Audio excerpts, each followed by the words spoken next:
Hello, sports bettors, and welcome to the show. It's conference semifinal weekend in the NFL, round 2 of the playoffs. I'm Jarvis Symes, your host. With me is Greg Dempson. We're going to break down the two games from Sunday's NFL card, starting with the Minnesota Vikings hosting the Dallas Cowboys. We've got a line at 3 in this game early. It was bought down to 2.5. Public are liking the Dallas, Greg. Is that surprising for you? You know what, I had, other than the fact that Minnesota's been really dominating at home, Jarvis, I think Dallas has been playing better football of late. Vikings, on the road there, geez, they got beat there Monday night. They got throttled. They went into Arizona, got their butt spanked. It's tough to play in the Dome there. Certainly Brett Favre has a lot of QB experience. And Romo, he's been around for a while. When you see Tony Romo in the playoffs, I remember the botched snap in the Seattle game a few years back. Well, Romo's playing against his boyhood hero here, and I remember that botched snap too. But Romo's come a long way. First, he had to exercise the demons of getting through the December. Yep. He then put on an amazing game against the Philadelphia Eagles last week, Yeah, and he did everything he needed to do. Now they're going on the road, though. Minnesota's coming off a bye. Is there any type of post-bye week systems for this team? The one thing is, if that extra day of rest, the Saturday games, we're talking about the Sunday games now, that extra day of rest along with the weekend has actually proved a hindrance to the home teams. The home teams are 1-7 against the spread when playing on Sunday in the conference semifinals going back to 2005.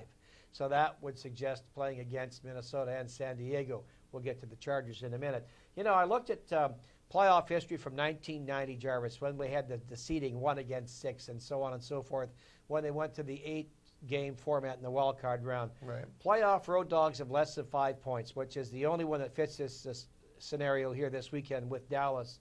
They're 14-5-1 against the spread since 1990, 11-3-1 against the spread going back to 1998. 11 of those 15 under the total. I know you like the under in that game. I do like the under. Yeah, and home favorites of 3 or less, they're only 3-7-1 against the spread going back to 1990. So playoff road dogs of less than 5 points, 14-5-1 against the spread. Yeah. I think it's going to come down to who's got the better run game on offenses here. Adrian Peterson, throughout the season, has set up the play action with Favre. He's allowed him to develop the chemistry with all his new receivers. Percy Harvin was good. Rice. We saw Visanthe Shenko. We saw Brett Favre running an offense. It was at the top of his career, and that's an illustrious career.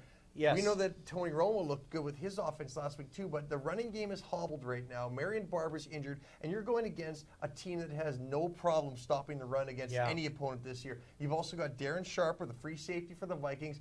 He's going to be, I don't care if you give him an extra day or not, he's going to be benefiting from this bye week because he was hobbled throughout the year. Banged up. The thing, too, though, speaking of running backs, Peterson is well known for putting the ball on the ground.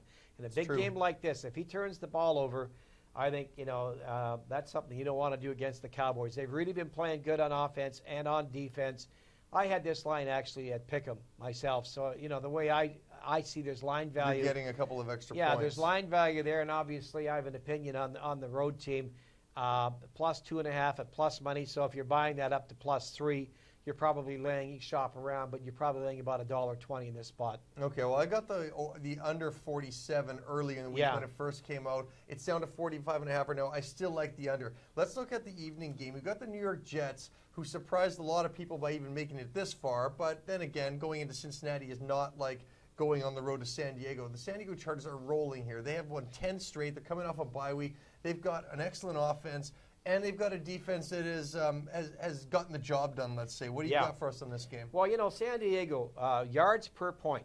The lower your number, the more efficient your offense is. Of all 32 teams in the league, they were number 1 for the season, 11.7 yards per point. So they're really efficient on offense. They remind me of the Chargers when Fouts was the quarterback way back when. The Jets are well known for the defense. They're stingy on defense.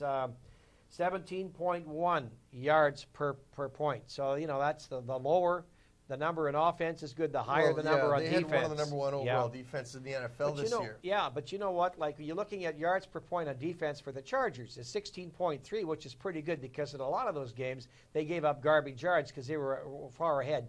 They're hotter than hell right now. And Rivers, in the last 20 regular season games, Jarvis, 39 touchdowns, 10 picks. Far better quarterback than Sanchez. The Jets have been on the road 5 out of the last 7 weeks. I do know that the home teams in this round have not been doing good at all. But there is a key that we talked about and that's if the line moves 1.5 or more in The this line round of the point and a half more. playoffs. We know this line opened at San Diego -9. Yeah. It was bought down, surprising to me, midweek to New York Jets getting 7 points. Yeah. So fans are backing the They're New really York backing Jets. the road team. And that could be a lot of New York money there, too.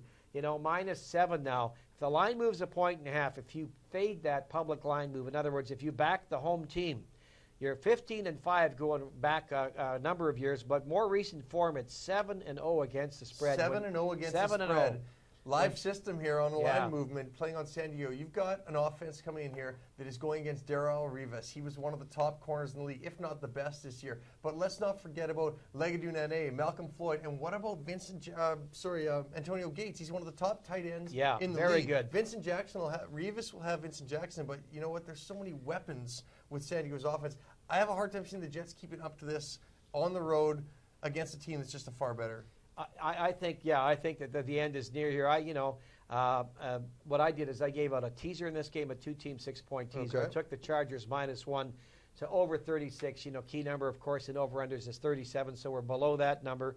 And if the Chargers simply win the game, you're not going to lose this teaser bet. Okay, well, in the first game, Greg gave us an opinion on the road dog Dallas. I know that you would suggest buying that up to to getting plus 3 3, points, yeah, of plus course. 3, yeah. Don't want to get hooked on that one. I like the under 46 in the Minnesota-Dallas game. And on the second game, Greg's got an official play on the San Diego Chargers in a 2-team 6-point teaser down to -1 with the over 36. That's it for the Saturday-Sunday preview. It's the divisional finals. Greg Dempson, I'm Jarvis Symes. Good luck with your bets this weekend. Good luck this weekend.